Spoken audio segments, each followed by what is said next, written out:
So guys, আজকে দিনটা আমার কাছে ভীষণই স্পেশাল, কারণ আজকে 19শে জুলাই আর আমার বরের জন্মদিন। আর আগের বছরের মতো এই বছরেও ওর 28তম জন্মদিনে আমি ওকে দেবো পুরো 28টা সারপ্রাইজ গিফট। এখন বাড়িতে নেই, আর এই সুযোগে আমি সব গিফটগুলো পুরো বাড়ির মধ্যে ভালোভাবে লুকিয়ে ফেলবো, যাতে ও সহজে এগুলো খুঁজে না পায়। চলো ঝটপট করে এগুলো লুকিয়ে ফেল। Happy birthday to you, happy birthday to you.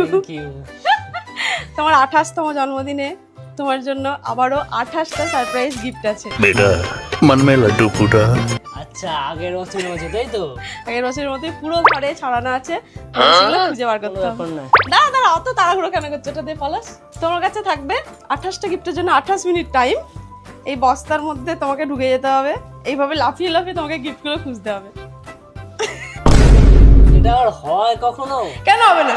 28 মিনিটে হয়? মোটামুটি আমাকে 28 এর ডবল 56 মিনিট সময় দিতে হবে তাহলে। 55 মিনিটে তো তুমি তাহলে হবে না, তাহলে আর কি করে গেম রইলো তোমাকে? ঠিক আছে ঠিক আছে ঠিক আছে, তাহলে এত করে যখন বলছে, যেহেতু ওর জন্মদিন, আমি 30 মিনিট টাইম দিলাম, 2 মিনিট এক্সট্রা দিলাম। দেখিয়ে দিচ্ছি এইভাবে, এইভাবে লাফিয়ে লাফিয়ে গিফটগুলো খুঁজবে, ঠিক আছে? ये भगवान क्या जुलूम।